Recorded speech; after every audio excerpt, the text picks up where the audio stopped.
sudut pandang saya sendiri adalah di sini loh untuk menunjukkan, di sini loh saatnya untuk cewek-cewek itu menunjukkan kalau cewek itu juga punya skill.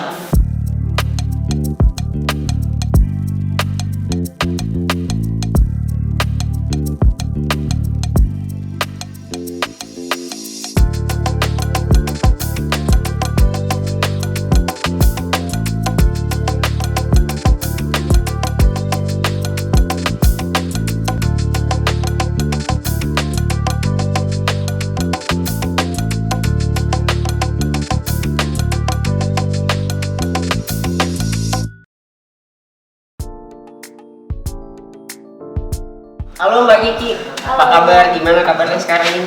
Baik. Nama aku Zaki, di sini aku dari Popen Magazine. Hari ini kita bakal interview singkat aja sih tentang background Mbak Kiki di dunia kopi Jogja itu bagaimana, pengalamannya bagaimana, dan tips-tips buat teman-teman yang di luar sana yang mau mengikuti jalan Mbak Kiki sebagai barista cewek yang luar biasa nih ya. Gimana tipsnya? Ya, sebelum di dunia kopi itu saya pernah jadi shopkeeper dulu. Nah, itu baru ada yang nawarin untuk masuk ke sebuah coffee shop tuh, tapi menjadi seorang waiters. Oke, kalau waiters itu job desk-nya apa sih kalau di coffee shop itu, mungkin bisa ceritain singkat aja. Oke, kalau waiters itu dulu adalah yang bekerja di floor, jadi lebih ke untuk ke service ke customer, dari customer masuk, kita taking order, terus belum membuat minuman lah seperti itu. Oke. Tapi dari situ sih 2011an saya di waiters itu. Dari situ saya sudah belajar semuanya ya, dari service kayak gimana sih untuk nge-service ke customer. Oh, dari basicnya banget lah ya, dari paling bawah gitu ya. Karena dulu menjadi seorang barista itu tidak cukup harus langsung jadi barista. Oh gitu. Kalau dulu gimana? Ada step-stepnya, bagaimana cara service ke customer. Sih. Ya, terus product knowledge yang kita jual. Product knowledge. Terus habis itu juga kita harus mengerti juga ya pokoknya dari kopi apa segala macam atau produk yang kita jual. Selain itu pastinya kebersihan. Nomor satu, makanya dulu saya sebelum jadi barista tuh nyuci dulu, ngepel dulu, jaga kebersihan gitu. Terus akhirnya kesini diajarin untuk bagaimana caranya untuk mengoperasikan mesin kopi, pengenalan tools yang kita gunakan, dan bagaimana cara mengoperasikan mesin kopi dan juga cara perawatan untuk kebersihan sendiri. Karena itu akan pengaruh ke taste atau rasa. Berarti sekarang lagi sibuknya di kopi ngurusin hal-hal yang seperti itu ya? Ya, supaya apa ya buat teman-teman yang barista-barista untuk saat ini, jadi nggak cukup hanya seorang barista cuma cukup hanya membuat kopi saja gitu. Jadi bagaimana caranya untuk service atau lebih ke sama customer juga engagementnya lebih dikencengin lagi ya ke customer gitu ya? Betul. Dan juga pastinya juga kayak produknya yang mereka jual atau teman-teman yang kita jual untuk yang ada di untuk saat ini kan lagi 28 ya, di 28 ini kita jual itu kita ngasih ke customer itu tidak cukup hanya produk yang asal gitu. Jadi kita benar-benar harus ada kalibrasi atau yang udah kita cobain kita oke atau enggak. Kalau cuma misal produk itu sih kita cobain udah oke, berarti kita juga pede untuk ngejual ke customer. Iya. Produknya juga harus bagus ya, di samping itu juga kita harus nambahin kayak hospitality ya istilahnya ya. Iya, betul. Oke. Kabarnya nih aku dengar-dengar nih Mbak ya, Mbak Kiki tuh juga sekarang sibuk jadi konsultan ya di Jogja ya. Kalau itu gimana tuh ceritanya? Jadi sekarang sibuknya konsultan tuh kayak gimana? Udah ngurus berapa cafe atau coffee shop gitu? Mungkin bisa singkat diceritain gitu Pak? Kalau untuk konsultan itu saya malah dimulai 2016 after saya setelah mempunyai sebuah coffee shop. Setelah saya mempunyai coffee shop, akhirnya saya ada beberapa coffee shop yang memang untuk membuka untuk konsultan ambil saya kayak gitu. Karena sebelum untuk ke konsultan itu saya buka kelas dulu, kelas barista. Oh, jadi Mbaknya ngajar juga di sana apa gimana? Iya, ngajar juga, ya betul. Dan beberapa, kebetulan untuk owner-owner yang mau buka coffee shop, kebetulan juga ada beberapa yang ikut kelas ke saya. Gitu. Karena mungkin banyak sekali ya, mungkin banyak vendor atau investor yang banyak banget uang. Bisa juga untuk membuka sebuah coffee shop, tapi itu pengalaman sendiri itu adalah karena ada beberapa yang sudah buka coffee shop nih. Bisa aja karena seorang owner itu bisa aja untuk ngambil barista yang sudah pro, ngambil si A, si B, si C gitu. Tapi di sisi lain si owner itu belum memikirkan bahwa suatu nanti si barista itu atau barista yang sudah pro itu akan diambil lagi dengan vendor yang lain. seperti itu. Nah dari situ ada pengalaman juga karena ada beberapa juga yang pasti udah ngambil dengan barista yang pro, akhirnya sudah jalan baru setahun karena owner juga tidak bisa mengoperasikan mesin, cuman ya udah pasrah sama barista aja. Dilepas aja ya, dipercaya gitu ya istilahnya. Percaya seperti itu, sudah jalan, alhasil si barista itu diambil dengan vendor yang lain, dan dari situ ujung-ujungnya kenapa? Karena si barista itu udah keluar dan si owner juga tidak bisa mengoperasikan mesin kopi, alhasil ujung-ujungnya apa? Tutup. Jadi sebenarnya coffee shop itu tutup bukan karena nggak ada labanya atau nggak hasil, itu sebenarnya gitu ya? Iya, sebenarnya karena dari kembali ke manajemen juga maksud ya. Terus habis itu kadang karena ditinggal dengan baristanya dan ownernya tidak bisa mengoperasikan mesin kopi kayak gitu juga. Akhirnya kan kita pastinya akan close sementara lama kelamaan ya udahlah. Iya, jadi apa ya istilahnya, jadi kayak malas gitu ya lama-lama, jadi nggak hangat lagi gitu ya. Iya, dan selain itu juga pastinya akan kecewa seorang customer kalau udah kesini ternyata tutup, kesini lagi ternyata tutup. Iya. Akhirnya pindah ke tempat lain. Kenapa tutup itu karena tempat ya. Tempat itu karena biasanya terlalu mahal. Ya, sewa kayak gitu. Berarti kurang lebih Mbak Kiki ini selain jadi barista sebagai konsultan juga melihat secara keseluruhan sistem dari bisnis kafenya sendiri ya, bukan dari bikin produknya aja tapi manajemennya bagaimana, tempatnya bagaimana gitu juga harus diperhatikan gitu ya Mbak. Ya itu karena seiring berjalannya waktu. Oh iya, bukan dan ujuk-ujuk langsung jago gitu enggak ya? Oh iya, siap-siap. Mie instan aja butuh ini proses direbus dulu. Ya, Oke, betul. Jadi karena saya mengamati keseluruhan itu karena saya sudah pernah mempunyai sebuah coffee shop seperti itu. Jadi kan saya juga terjun langsung untuk ngurusin semuanya. Tidak cukup hanya produk yang kita jual juga. Oh ya ternyata ada banyak sekali yang harus saya pelajarin di situ. Dari situ juga setelah itu baru saya kayak bantulah untuk teman-teman atau untuk vendor-vendor yang baru mau buka coffee shop. Jadi apa sih yang harus dipelajarin? Kalau manajemen mungkin kalau untuk owner-owner yang lain pastinya lebih pro dari saya ya kan. Tapi bagaimana sih untuk memanage itu semuanya seperti itu. Nah kebetulan sekarang ini di edisi Kopen Magazine yang sekarang yang baru itu kita bahasnya tentang woman in coffee Mbak. Nah jadi kita mau ngangkat cewek-cewek di dunia kopi itu sekarang bagaimana sih gitu loh. Apa yang terjadi di dunia kopi yang ada cewek-ceweknya nih gitu, jadi barista kah atau jadi handle bisnisnya juga. Nah Mbak Kiki yang udah lama dari tahun 2012 terjun di dunia kopi, itu melihat barista wanita zaman dulu sama zaman sekarang tuh kayak gimana sih bedanya gitu? Oke, kalau dulu di pertama kali saya terjun di dunia kopi itu kebetulan kan di 2012 saya diangkat menjadi seorang barista karena kebetulan itu head barnya di sebuah coffee shop yang tempat lama saya itu tuh resign, dan alhasil owner itu langsung menunjuk saya untuk menjadi seorang barista. Bahkan saya itu benar-benar nol, tidak punya basic untuk ke barista, pegang mesin kopi itu belum. Karena saya jadi asisten barista itu di dalam bar itu cuman kayak ngambilin es batu, cuci gelas, terus habis itu cuman yang penting adalah saya udah megang beberapa ingredients yang sudah benar-benar kayak di luar otak saya gitu, benar-benar udah hafal gitu. Cuman udah tahu bagaimana step-stepnya untuk membuat. Cuman pas waktu itu saya ya udah ngikutin dengan yang sudah ada gitu kan. Oh ya, saya dulu juga pertama kali pas masih di posisi jadi seorang waiters itu pernah juga sekolah barista di Jakarta. Oh iya. Ya itu keseluruhan, tapi satu coffee shop itu dibawa ke Jakarta, kurang lebih 3 jam kelas di sana. Satu hari? Satu hari doang. Ya. Dikasih kepercayaan untuk menjadi seorang barista. Nah udah, saya yakin si bos bilang gini, udah saya yakin kamu bisa. Nah dari situ benar-benar tantangan buat saya. Itu gimana tuh perasaannya itu? Karena benar-benar saya nggak bisa kan. Saya akhirnya kayak ini tantangan buat saya, berarti saya upgrade. Saya bilang gitu kan, saya up buat saya sendiri. Oke, dari situ yang tadinya buku yang dari kelas yang di Jakarta ini yang tadinya nggak kesentuh sama sekali, akhirnya saya nggak mau buka lagi. Oh, cara memegang mesin kopi atau mengoperasikan mesin kopi seperti ini. Dan 2012 kebetulan pertama kali ada kompetisi Indonesia Barista Competition. Nah dari situ saya tahu-tahu didaftarin.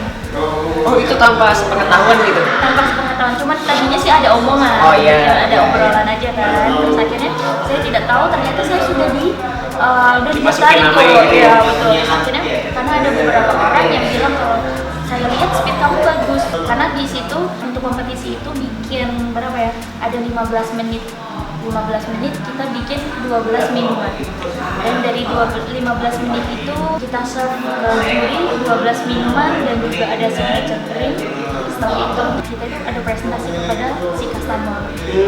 Terus saya belum pengalaman sama sekali, akhirnya di 2012 itu kebetulan untuk woman itu barista woman baru saya sendiri. Oh gitu, serius? Itu yes. Jadi lawannya masih cowok, mas-mas semua ya? Ya, karena image-nya itu zaman dulu bahwa barista itu cowok. Kebetulan nih lagi hoki itu juara 1.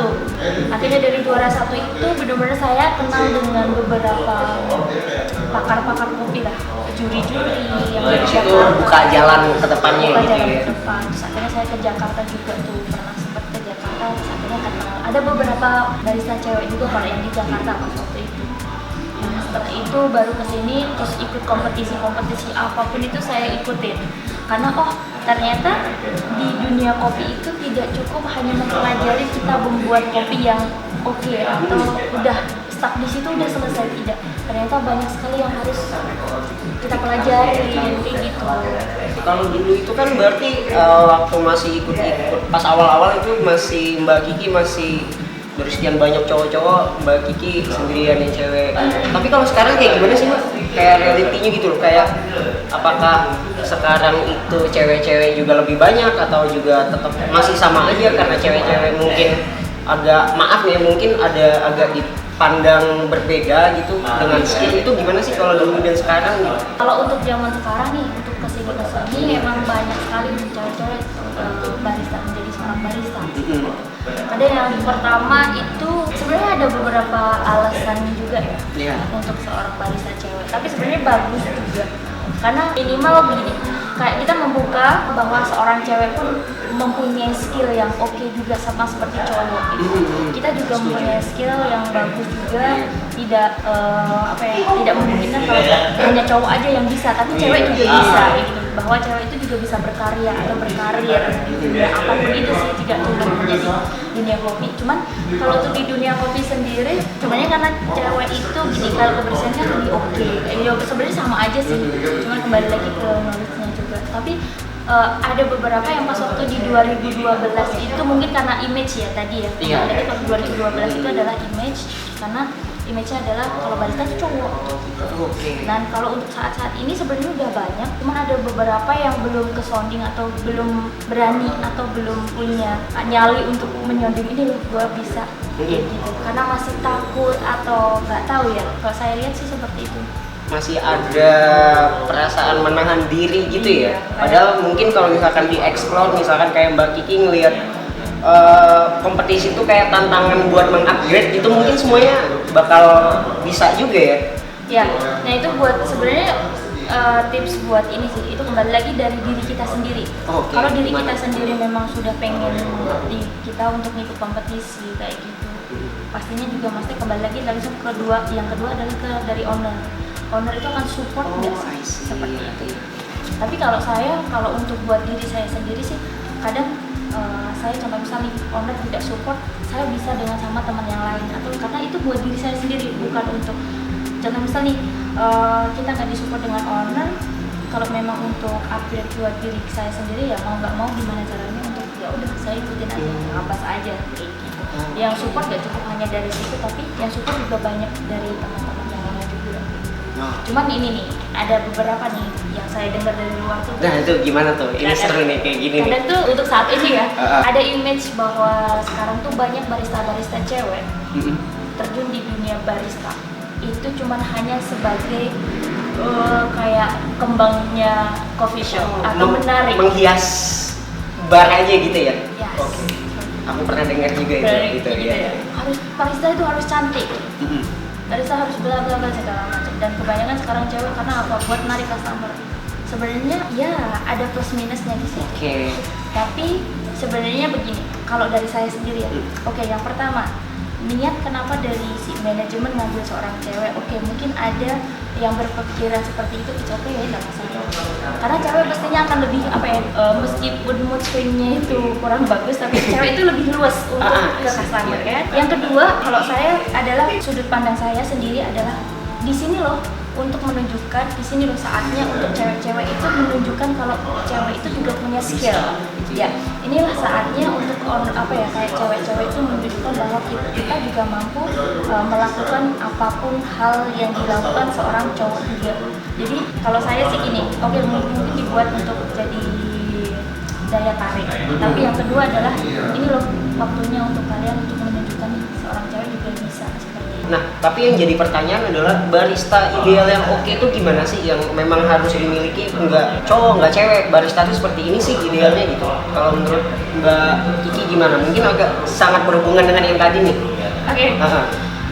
Kalau untuk idealnya untuk seorang barista ya mau cowok ataupun mau cewek, sebenarnya idealnya seperti apa itu tuh kembali lagi seperti ini. Kita harus mencintai dengan profesi kita sendiri. Oke. Yang pertama, karena profesi barista itu tidak cukup hanya contoh misalnya kita harus tahu barista itu apa sih, pekerjaan seorang barista itu ngapain sih, seperti itu.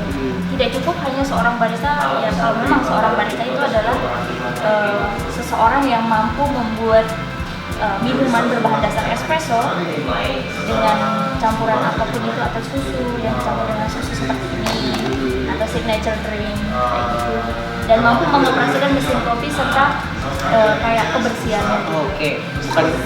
Bukan cuma itu ya? Bukan cuma itu. Karena seorang barista juga itu PR-nya besar. Yang terbesar itu adalah kita harusnya itu tadi, kita harus tahu knowledge dari produknya, dari tools yang kita gunakan, terus taste yang akan kita sajikan kepada customer. Juga itu juga mau hospitality. Yang paling penting kayaknya juga setelah aku tangkap tadi kemauan untuk maju gitu ya, bukan stagnan di sana aja dengan menu yang ada, kita nyaman, nggak mau develop menu lain, mungkin itu juga ya. Iya, betul sekali. Kadang ada beberapa juga barista yang contoh misalnya kalau cuma hanya sekedar fashion sama passion pasti akan berbeda. Wah, fashion dan passion ya? Iya. Karena kalau hanya untuk fashion pastinya, oh gue cantik nih, ini fashionku udah Pusatnya gitu ya, bisa jadi barista, ya bisa. Tapi kamu tidak bisa mendalami di dalam karakter kamu menjadi seorang barista itu sama aja. Karena gini mas, hampir sama seperti kayak seorang chef. Gimana tuh kalau chef? Dimana kita menjadi seorang barista ngikutin step by stepnya untuk bikin espresso aja, misalnya seperti itu. Tapi hanya asal bikin dan kita tidak menjiwai ke situ, itu pastinya rasanya akan berbeda. Karena kembali lagi, contoh misal sama seperti saya nih, ataupun barista-barista yang sudah lama di dunia barista, kebetulan namanya manusiawi banget untuk mood swing-nya.